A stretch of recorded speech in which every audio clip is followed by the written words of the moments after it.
Hello, welcome. We want to continue from where we left off the other time. So if you remember, we saved our document as a PSD, which is a Photoshop document. So let's go to where we saved it. Okay, so we come here. Remember, we saved it in the document folder. So we go and we came to Adobe and we saved it there. Then we looked for Photoshop Cloud Associates. That's where we saved it, and yes, we saved it as my first project PSD. So we double click and it opens the Photoshop for us to work. So this is where we got to, and like I said, we want to continue from where we left off the last time. And remember, we were looking at the icons that helps us to do more adjustments to the layer. We go to add layer mask. This is the icon we go to. Now I want us to look at the last icon there. Then we move on to the rest. The last icon there is add a layer style. Add a layer style. And it's represented with FX, which in other words means effect, and we have a triangle beneath it, which means when you click it, it gives you options. Okay, and what we pay attention to is this option called blending options. When you click it, it leads you to a certain box which has on the left various options that you can use. Then in the middle, it gives you the options that you can use to add a style to your layer. And when you are done, it gives you what it you can choose okay if you are satisfied. If you think that you don't need that style, you can cancel it, or you can choose a new style. And let's look here. Here it shows preview and it is ticked. If you don't tick it, which means you will not be able to preview on the document or layer you want to work on, we'll have a look at it. So let me not waste my time. Let's have an example and use all the options here. Okay, all right, so now let's go back. Let's choose this document, which is the rectangle we created the last time. This is the document, and we can find it here. Remember, we say the I button. When you click it, it can show or hide the layer. So this is the layer we are talking about, the rectangle layer. And mind you, there's another option to go to the blending options. So either you go to the layer you want to work on and you highlight and you right click, then it gives you that blending options, or you double click on that layer and it leads you there. So now we can see about 3 options. Either you use the FX down here, the icon down here, or you right click on the layer you want to adjust or make some changes to, then gives you the blending option, or you double click and it leads you there. So 3 ways. Okay, so now let's begin with drop shadow. You'll find it at the bottom of the options. Okay, at the bottom here. When I told you, when you click and highlight it, it takes it. Okay, when it takes, which means you have engaged it. And let's look at immediately we take that, we saw that we have added some shadows to our main object. We are able to see it because we have ticked the preview. So if I should turn it off, we will not see it here. So always remember to let the preview be on. You can also see a little box here that shows you the changes that happen to the object whenever you choose any option there. All right, so with the drop shadow, we come to the middle part and we see structure. Under structure we can find blend mode, and with the blend mode you can choose any of these. They all have what they do. We'll have time for this, but for now we'll keep it at normal. Then beside it we have a little rectangle with a color in it. When you click it, it will lead you to the color picker. Okay, and this time we have chosen purple color, and we can change it. And how do we change the color? You come to the right side of it and you choose which color. So we have from red to another red here, and you can choose any of them. So for example, if we want to choose pink, it leads us to pink, and immediately it reflects on our object. So that's keeping the preview on is very important. Then you can go through and choose whichever color you want. Okay, then you go, so whichever color you want, you can pick it up. So for now, let's stick with the purple. Okay, so we are going we're going with the purple.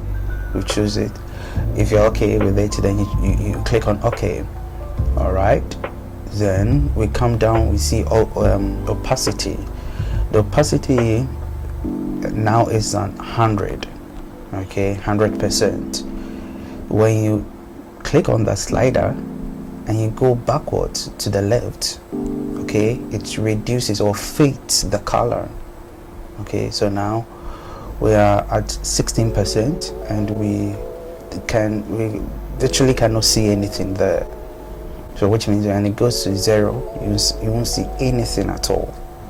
So if you want to increase it, so the fader or the opacity helps you to choose the way or how many percentage you want the color to fade, okay, or how many percentage you want the color to be seen. All right, so it's very important. Let's keep in mind, you can either use the slider or you can type it in. If you know the number, say if you want 50%, you just type in 50. Sorry, you type in 50 and it gives you the exact number you want. Okay, so remember, either you use the slider or you type in the number. Okay, then we come down here. Let's put it at 100 so that we can see it. It can be very, very visible. Okay, we come, like we learned the other time when we're adding colors to our background. We saw something here called angle, and with the angle, it helps you to choose how the particular thing you are choosing should appear. So in this case, for the shadow, at what point do you want the shadow to come from? Okay, so the more you tilt it, the more it changes the direction. Okay, so you see, before it was down here, now because we changed it, now it has come up here. Okay, so, and like we did for the opacity, we can also do the same thing at the angle. You can choose or type in the angle you want. So for example, if we want 0 degrees, that's where we have chosen. So it goes to 0, and the bar in the wheel will direct you to where exactly the angle should be. For example, if you want 180, you type in 180, it takes you there. Okay, quickly let's go to the other options. We have distance, and with the distance, it also has a slider.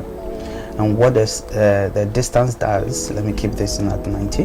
What the distance does is shows you how far should your shadow be away from your object.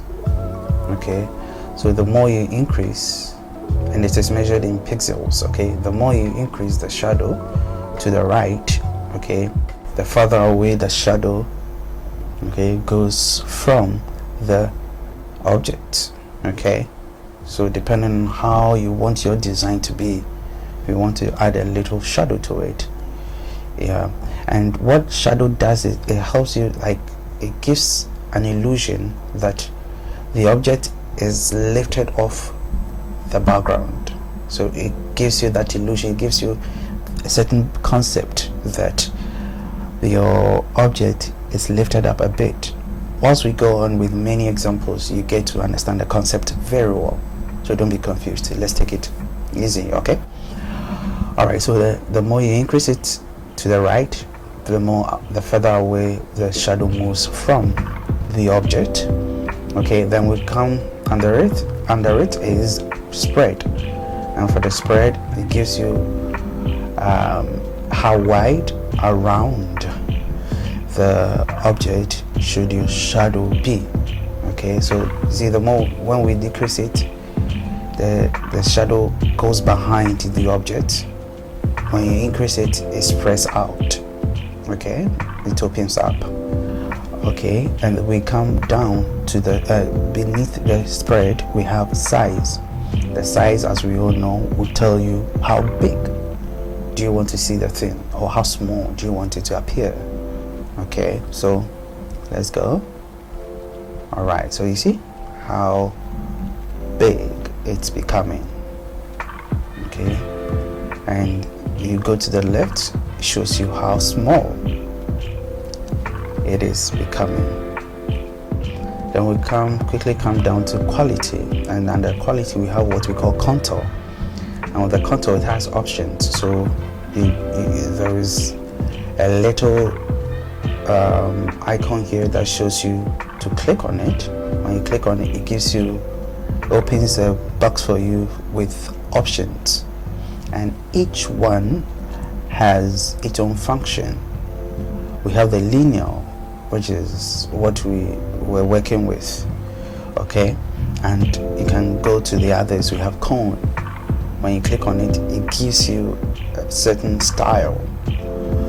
Okay, I am just mentioning them so that you will have an idea. We are not going to work on it today, but to have an idea. So we have cone invert, so which is this one. When you click, it also gives you that style you want. Okay, then we have the cove deep. Okay, when you click on it, it also gives you a certain style.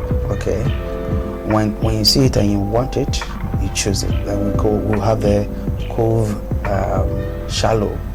Okay, the opposite of it, or the other one. And we have the Gaussian. Okay, we have the half round. When you click on it, it gives you the style, but sometimes it's hard to see. Some of them are obvious to see and some of them are not. Okay, and we have the ring. When you click on the ring, it also gives you the style you want to see. Okay, then we have the ring double. Let's see what it gives us. It also gives us a certain style, but sometimes not so obvious to see. Okay, then we have the rolling shape. It's rolling slope descent. Okay, when you click on it, it gives you a certain style. All right, and then we have the rounded steps. This also gives you the style you want. Then we have the sawtooth. Let's see, this also gives you the style you want. But for now, let's stick with the linear. Okay. All right, so that's about that. Okay, for now let's stick to this one. So now that we have added a little, let's reduce our shadow. Let's keep it at a reasonable distance. Okay, this is just for tutorial purpose. Okay, this is just for tutorial purpose. So when we start working with them, we get to understand it better. So we go to the next. On top of the drop shadow, we are moving from bottom to top. Okay, all right, so the next one on top is outer glow. Okay, if you want to add a little outer glow to your object, as the name suggests, which means it makes the edges of your object, if it is image of a person, it makes it shine a bit. It gives that concept or that feel that the thing is shining. So that's the feel. Okay, so now let's see outer glow. And with the outer glow, when you click it, it changes the options here for you. Okay, and we see it still has the blend mode, and you can choose from there. Okay, we are sticking with the normal for now, depending on the kind of work you're doing, and the blend mode, that will be appropriate. We have the opacity, as we learned, it either makes it big or it makes it fade or makes it visible. Okay, and we have the noise. We choose an example and you see what it's used for. All right, and we come here, and this is the place we can choose the color, and this time we are seeing that it's on white. Like before, we can choose our own color. So this time let's choose something red. Okay, all right, so we have chosen red. When you're satisfied with them, you go okay. Okay, so this is a solid color, and we can see that it has created an outline for our on our object or on our image. Okay, and because of the color we chose, it's showing here. We chose red and it's showing red outline. Okay, all right. This is not the same as stroke, though they work like it's almost the same, but it's not the same. Okay, so now let's see. We can also we can count down here the technique, whether you want it to be a bit softer or you want it to be very solid. Okay, so when it is softer, it gives that nice outer glow feel. Okay, all right, and you can as well increase the size. You see, all right, you choose the spread to see how it should go, and you go to the precise. You see, it makes it very solid. Okay, so we stick with the softer. Okay, and you see we saw noise here. If you increase the noise, and it breaks the solid color into particles. Okay, so if you can see, that's what the noise normally do. The noise, this is what it normally does. Okay, all right, so let's see, and we can come to the contour. Okay, so that's about the outer glow, and we have pattern. We can add pattern to our object. Okay, just as we added a pattern to our background, we can also add pattern to our object, and this is the pattern overlay. When you click it, it takes it and it leads you to the options where you can choose what you want. Opacity, to make it, to fade it, or to make it visible, and it also gives you option to click and you choose from the default catalog here. You can also create your own pattern. We'll come to that, how to create a custom pattern. We'll come to that. Okay, and you choose from the options here. Okay, whichever one you want, you choose. Okay, so you can choose from the options here.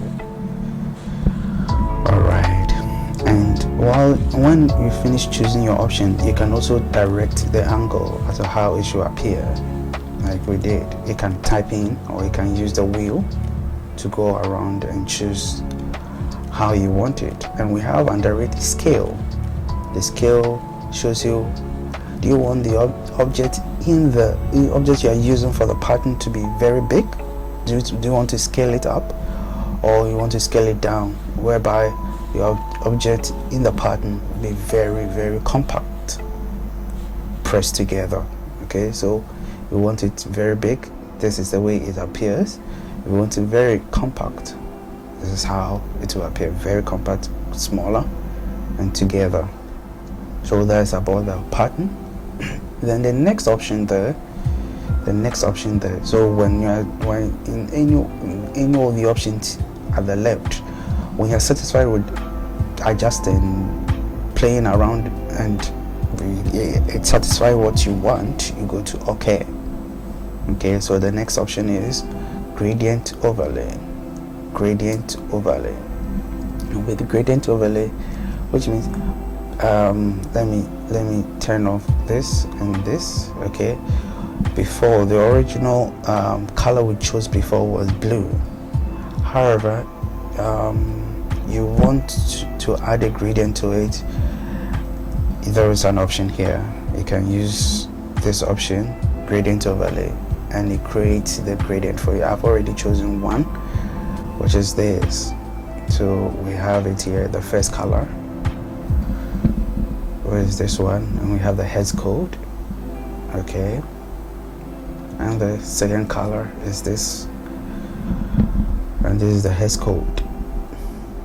You can as well add more colors to it. I told you the last time. So you click beneath this bar and it gives you the options, okay.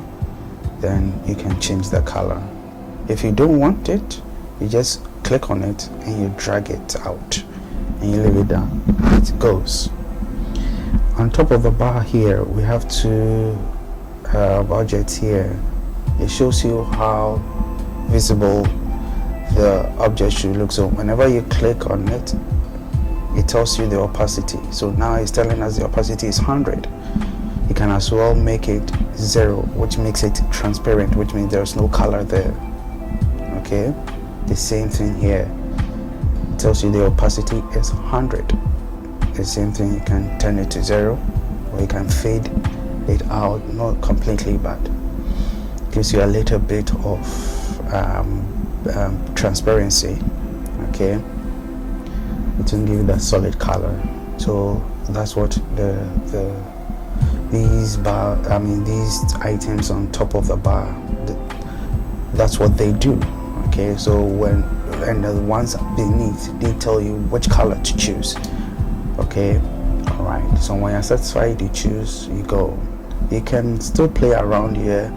Possibly you want the deeper color to come to the right, and this time it's on the left, so you want it to come to the right. You use the angle, or sorry, you can use reverse easily.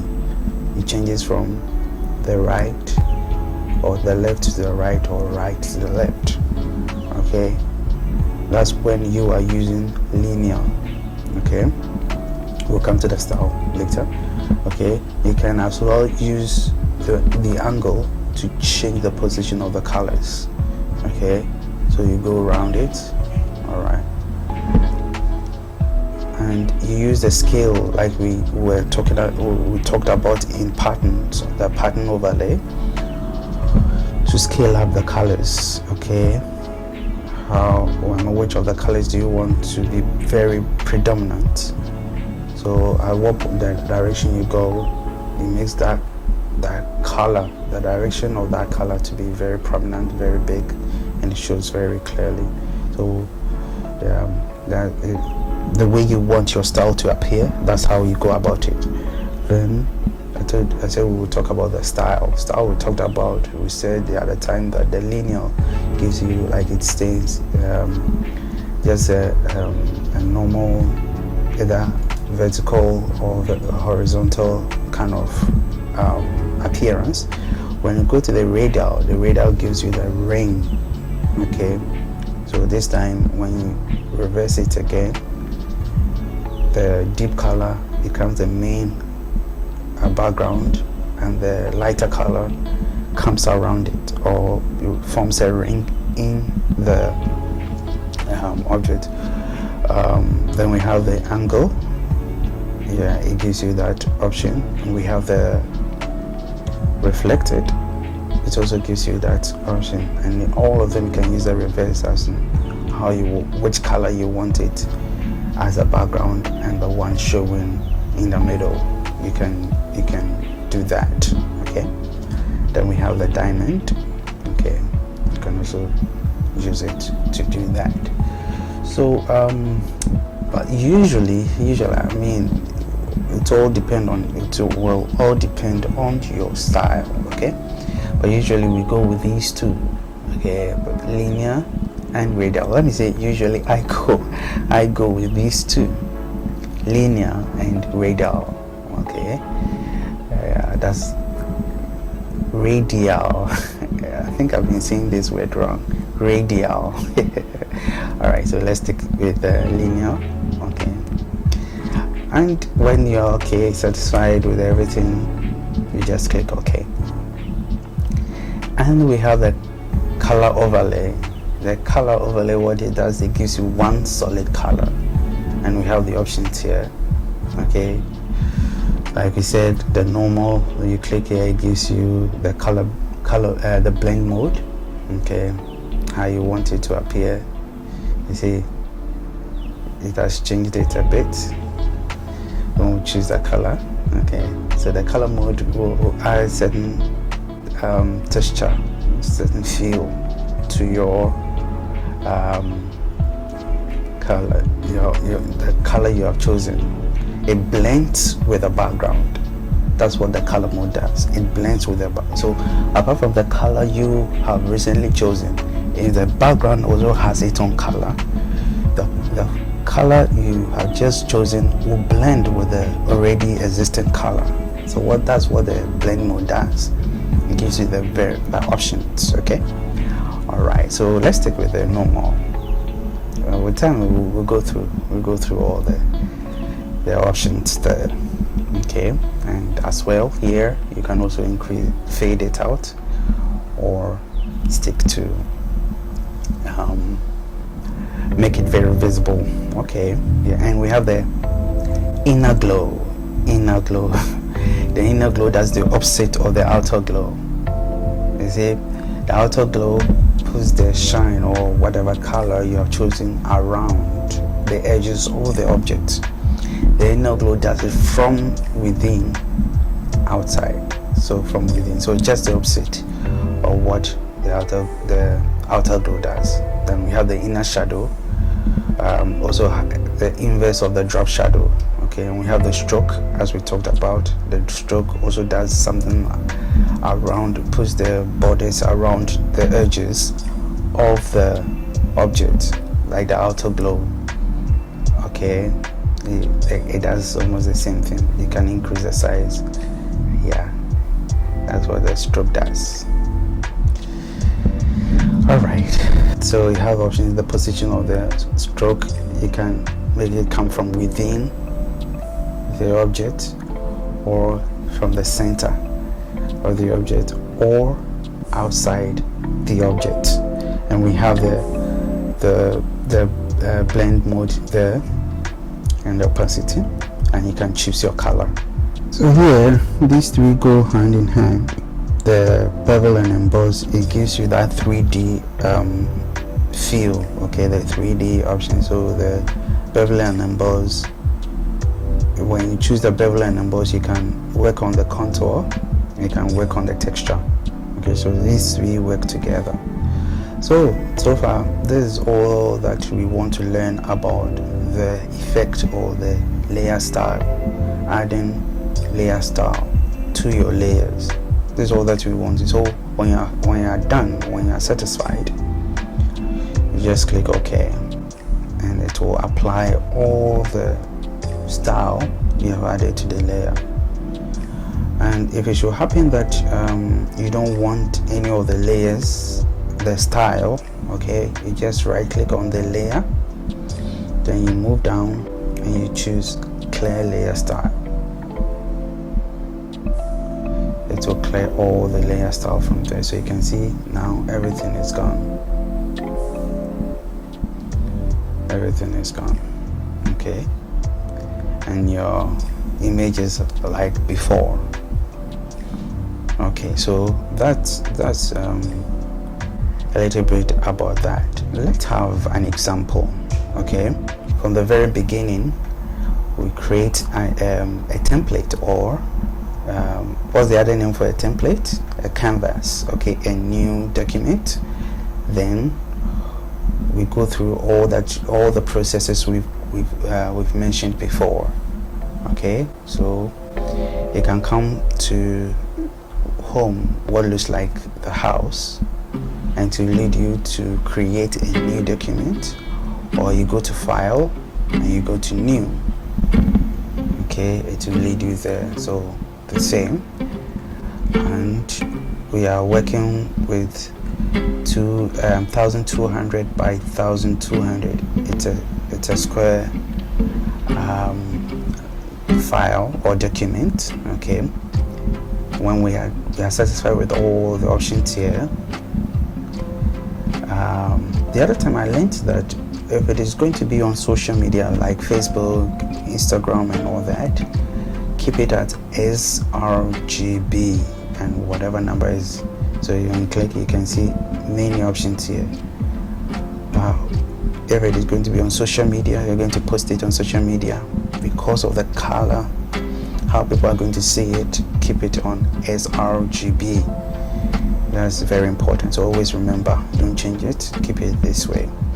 All right, and you create. So now we have created our image, our template. Okay, and we say we can unlock this background, or you can leave it that way and create more layers on top. And you come to create a new layer, the icon, and you create a new layer. As it stands, there is no color to it. When you turn off the background, you see it's transparent. So what do? We can add color to it, and we come to this icon, create new fill or adjustment layer icon. You click on it and you choose your color, your background. Okay, so we're going with a solid color. Okay, do we like this color? If we do, we go by it. We can adjust it in this square. You can adjust the color, how it should appear. Okay, you move around, you adjust the color. Oh, we don't like any of this, then we can choose another. We can also go around. So the way you like it, then you go, I don't like it, you come to blue. I think this is okay. This is okay. I didn't choose any hex code. We are just trying something to see. Okay, so now we have created a background with solid color, okay, on top of our original background, which is locked. And for you to work on this original background, you have to unlock it. But I told you that you can decide to do it that way or do it this way by coming to choose your solid color or another layer for it.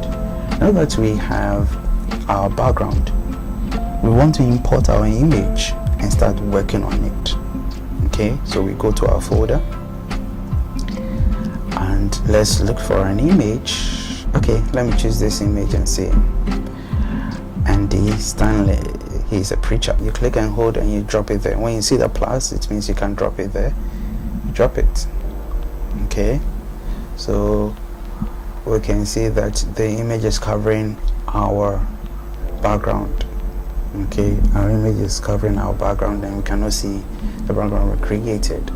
So we can adjust it, make it a bit smaller by holding the corner, one end of the corner, and dragging it. Okay, and when you are done, you can bring it to the center. It gives you the lines to show that yes, you have centered it. Okay, so our image is in the center. If you're okay, then you come to the bar, the top bar here, and you choose. If you're okay with it, so you click OK. Okay, so this is the image that we have here. All right, now we want to work on our image. For what we have learned today, let's add effect to it. Okay, let's add effect to it. So we come down here and we choose effect, then we go to blend mode. So in the blend mode, we want to add shadows to our image. So we can add shadows. Let's change the color to black. Okay, we can reduce the opacity a bit. Okay, and we can reduce the distance a bit. Okay, we can as well. Okay, why not? Let's choose white. Okay, so that it can be visible. Okay, all right. We can. So we have reduced the distance a bit, the spread. So you have to reduce it, and the size. We have reduced the size. We can also change the angle. We have changed the angle. all the image, and we can go okay, we are satisfied. So as the layers are to our layer, okay, if you want to make any adjustment to what you did, which is the drop shadow, you can double click on it. It will lead you the already open for you to work on it.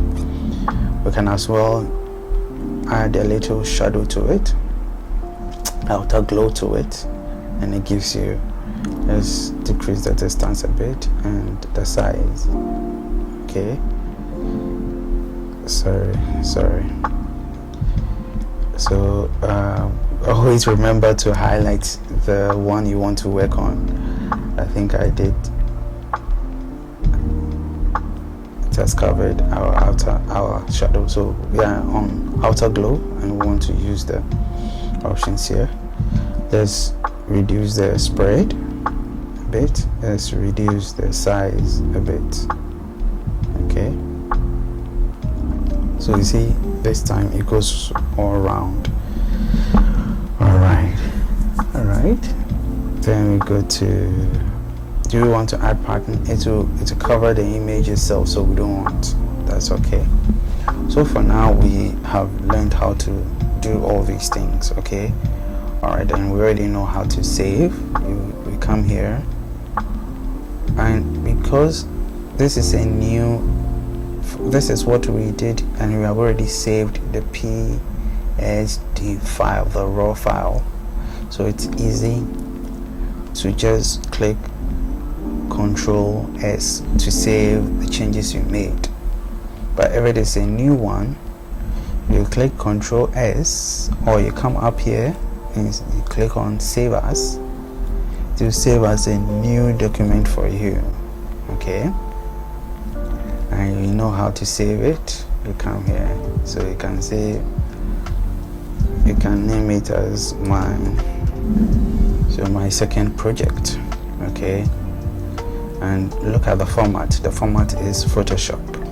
Okay, you can as well drop the button down here and save it as large document format, which won't be Photoshop, or if you want it like a PDF file, okay, you can edit it, or TIFF file. We'll come to the options here, but for now we want to save it as a PDF, as a Photoshop file, a raw file that later we can come back to it and edit. So we'll leave it here, then we click save to save it. Okay, now with this image that we have created, we can as well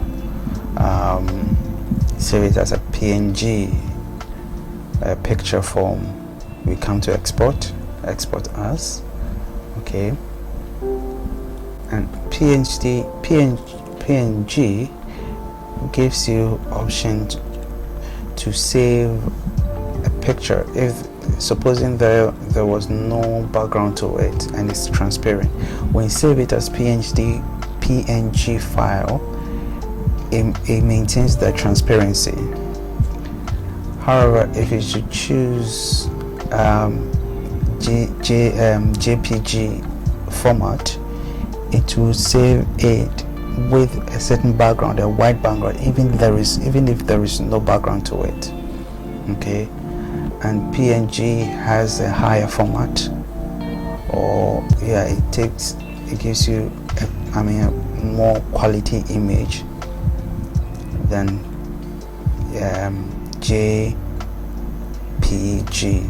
Okay, you see, let's see even the size. When it's PNG, the size is 1.4 MB. Okay, when you choose PNG, the size reduces to 101 KB. So the quality is also important, and it might affect it. All right, and you export. You choose the place you want to save it. Now we are saving it as JPG format. Okay, save it there, and it saves it when you are done. Okay, so your assignment will be, just try create a new document or a new template and add and import a picture and use all the options. Okay, all the options we used here. Okay, I said you can click on the FX icon here, and it will give you the blending options, and you use any of them. Okay, you can as well double click on that particular layer and it will lead you there, or you right click and you choose the blending options and it will lead you there, and use all of them to practice. Okay, all right, thanks.